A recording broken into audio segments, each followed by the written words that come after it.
రేపే శనివారం. రేపు శనివారం రోజున గుమ్మం పైన ఇది ఒక్కటి చల్లండి. డబ్బు 4 వైపుల నుండి దోసుకు వస్తుంది. ఇక డబ్బు దోసుకు రావడాన్ని ఎవ్వరూ కూడా ఆపలేరు. శనివారం అనేది చాలా పవిత్రమైనటువంటి రోజు. శనివారం రోజున సాధారణంగా ఎవరి ఇష్ట దైవాన్ని వారు పూజిస్తారు. అలానే శనివారం రోజున ఎవరికి నచ్చినట్లు అంటే ఎవరికి నచ్చిన దైవాన్ని వారు పూజిస్తూ ఉంటారు. ఇక ఎక్కువగా మనం నమ్మేది పూజించేది ఎక్కువగా మనం నమ్మేది పూజించేది మాత్రం వెంకటేశ్వర స్వామివారిని. అంటే కలియుగంలో ప్రత్యక్షమైనటువంటి దైవం అని ఎవరిని అంటాము అంటే వెంకటేశ్వర స్వామివారిని కలియుగ ప్రత్యక్ష దైవంగా భావించబడుతూ ఉంటారు.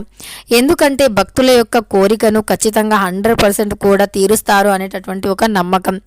ఎంతటి అప్పులలో కొట్టిమిట్టాడుతూ ఉన్నా, ఎంతటి ఆర్థిక సమస్యలలో చిక్కుకొని బాధపడుతూ ఉన్నా, ఎంతటి కుటుంబ సమస్యలు అయినా, అలానే అన్ని దారులు మోసుకుపోయి ఏ దారి కూడా లేక అనేక రకాలుగా ఇబ్బంది పడుతున్నటువంటి వ్యక్తులకి కూడా స్వామివారి యొక్క అనుగ్రహం అనేది ఉంటుంది అని శాస్త్రం చెబుతుంది.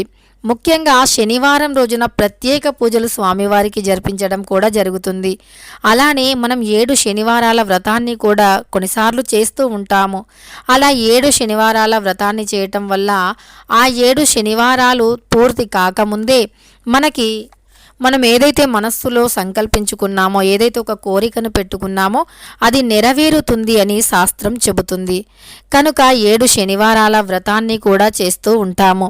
ఇలా మనం ప్రతీది కూడా అంటే శనివారం రోజున స్వామివారికి ఇష్టమైనటువంటి రోజున చేస్తూ ఉంటాము. ఇక కొంతమంది శనివారం లక్ష్మీ నరసింహస్వామిని పూజిస్తారు, ఆంజనేయ స్వామి వారిని పూజిస్తారు, అలానే నవగ్రహాలను పూజిస్తూ ఉంటారు, శనీశ్వరుణ్ణి పూజిస్తారు, ఆంజనేయ స్వామి వారిని పూజిస్తారు, పరమేశ్వరుణ్ణి పూజిస్తారు. ఇలా సాధారణంగా మన హిందూ ధర్మాల ప్రకారం ఒక్కొక్క రోజుని ఒక్కొక్క దైవానికి అంకితం ఇవ్వబడినది. ఇలా శనివారాన్ని మాత్రం చాలా దైవాలకి అంకితం ఇవ్వబడినది. శనివారం రోజున ఏ దైవాన్ని అయినా పూజించవచ్చు. కనుక శనివారానికి చాలా ప్రత్యేకమైనటువంటి స్థానం ఉంటుంది.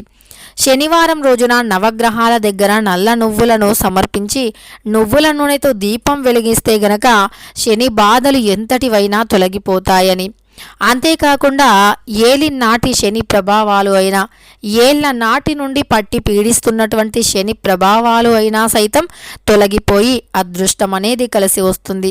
దరిద్ర బాధల నుండి కూడా విముక్తిని పొందుతాము. కనుక శనివారం చాలా ప్రత్యేకమైనటువంటిది. అలాంటి ప్రత్యేకమైనటువంటి శనివారం రోజున గుమ్మం పైన సాయంత్రం 6:35 తర్వాత ఇది చల్లితే చాలు, ఇక అదృష్టం అనేది 100% కలిసి వస్తుంది. ఘోరమైనటువంటి దృష్టి దోషాలు అయినా, దుష్టశక్తుల ప్రభావాలు అయినా సరే తొలగిపోతాయి. సమస్త పాపాలు సైతం తొలగిపోతాయి. అనేక రకాల దోషాల నుండి విముక్తి కూడా లభిస్తుంది. తద్వారా మన యొక్క సంపద అనేది పెరగాలి అన్నా, మనం సంతోషంగా జీవించాలి అన్నా, కుటుంబ పరంగా మనకు కలిసి రావాలి అన్నా, వ్యాపారంలో కూడా మనం మంచిగా వ్యాపారాన్ని కూడా చేయాలి అన్నా, ఉద్యోగం చేయాలి అన్నా, అంటే మనం ఎప్పుడైనా ఆర్థికంగా సమస్యలు లేకుండా జీవించాలి అన్నా, ముఖ్యంగా అప్పుల సమస్య, ఈ బాధ అంటే ఈ యొక్క అప్పుల సమస్య మాత్రం ఉండకూడదు. అప్పులు అనేది అస్సలు ఎవ్వరికీ ఉండకూడదు. అప్పులు అనేవి లేకుండా జీవించటం అనేది ఒక అదృష్టం.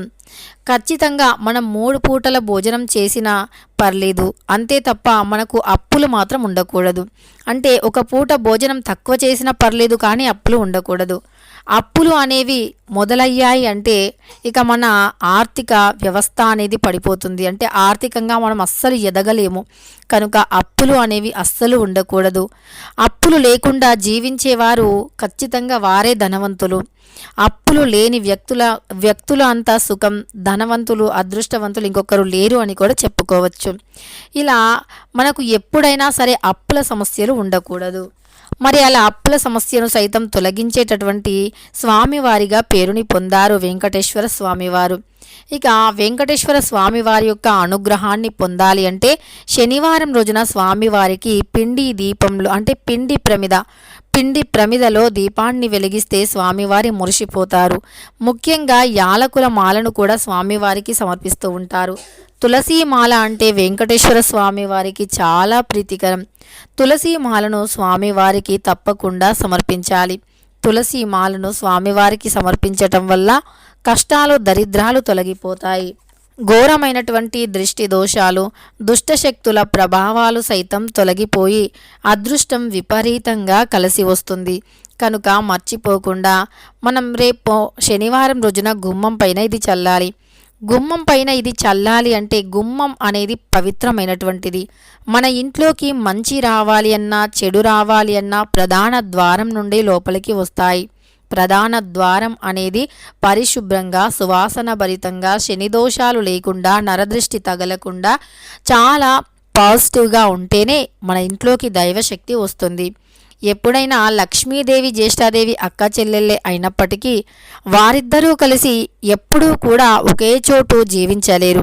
అంటే లక్ష్మీదేవి అనుగ్రహాన్ని పొందాలి అంటే ముందు జ్యేష్ఠాదేవిని ఇంట్లో నుండి పంపించాలి. జ్యేష్ఠాదేవిని ఇంట్లో నుండి పంపించాలి అంటే గుమ్మం దగ్గర ఇది చల్లాలి. గుమ్మం దగ్గర ఇది చల్లాలి అంటే మనం ఎప్పుడైనా సరే గుమ్మాన్ని చాలా పవిత్రంగా భావిస్తాము. గుమ్మం దగ్గర చేసే పూజలకి నరదృష్టి పూర్తిగా తొలగిపోతుంది. నరదృష్టి అనేది చాలా భయంకరమైనటువంటిది అని మన శాస్త్రాలు పండితులు పెద్దలు కూడా చెబుతూ ఉంటారు. నరదృష్టికి నల్ల రాయి కూడా పగులుతుంది అంటారు పెద్దలు.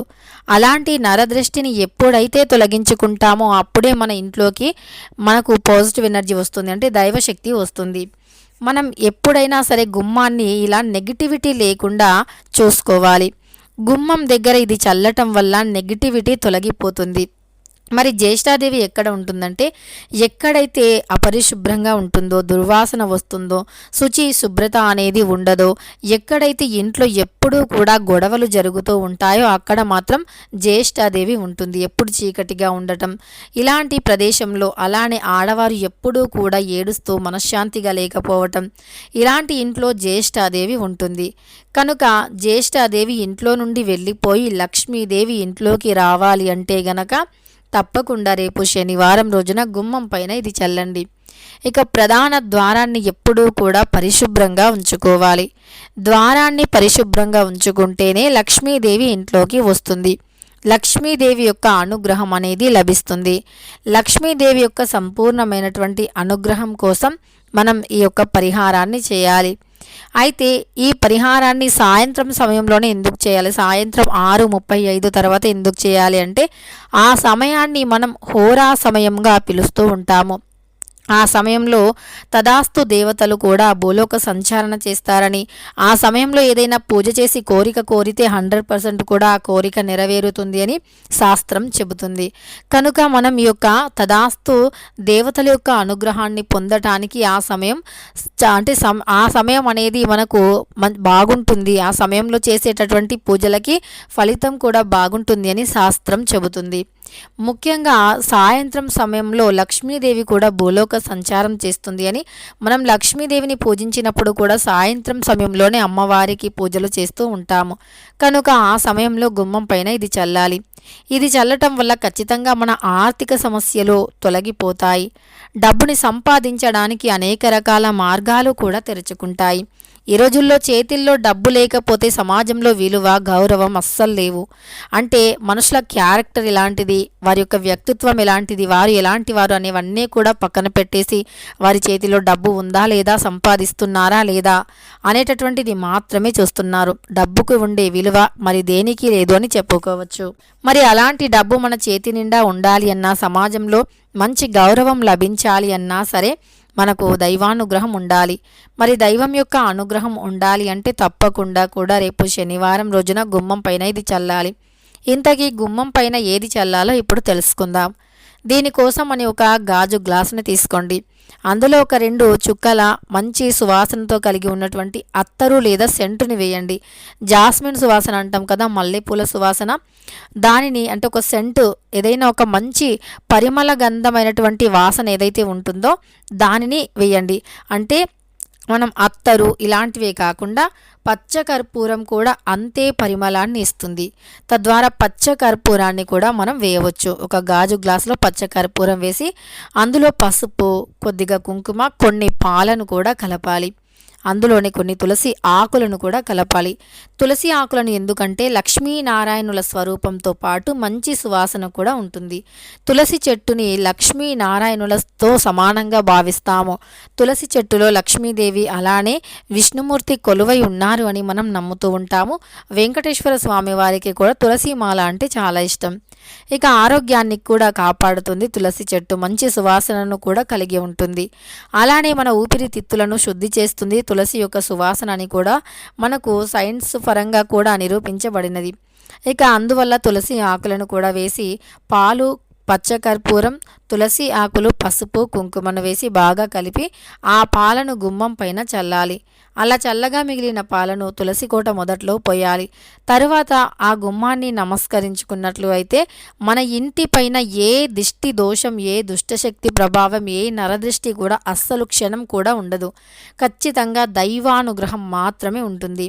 ఎందుకంటే ఇవన్నీ కూడా దైవానికి సంబంధించినటువంటివి. ఇక్కడ దైవానికి సంబంధించినటువంటి వస్తువులను ఉపయోగించటం వల్ల దుష్టశక్తి క్షణం కూడా ఉండదు. నెగిటివిటీ అస్సలు ఉండనే ఉండదు. ఎందుకంటే పచ్చకర్పూరం సువాసన భరితమైనటువంటిది. తులసి కూడా దైవానుగ్రహంతో ఉంటుంది, మంచి సువాసనతో ఉంటుంది. పసుపు, కుంకుమ కూడా పవిత్రమైనటువంటివి, లక్ష్మీప్రదమైనటువంటివి. కనుక వీటన్నింటినీ, పాలు కూడా స్వచ్ఛమైనటువంటివి, విష్ణుమూర్తికి లక్ష్మీదేవికి ఇష్టమైనటువంటివి.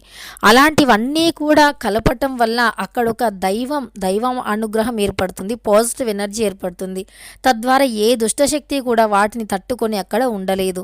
కనుక ఈ పరిహారాన్ని కానీ రేపు శనివారం రోజున సాయంత్రం 6:35 తర్వాత చేస్తే ఇక వారి దశ మారిపోయి అదృష్టం 100% కూడా కలిసి వస్తుంది.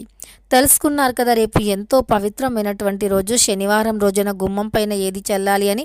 వీడియో నచ్చితే లైక్ చేయడం మర్చిపోకండి. ఇలాంటి ఎన్నో వీడియోస్ కోసం ఛానల్ని తప్పకుండా సబ్స్క్రైబ్ చేసుకోండి.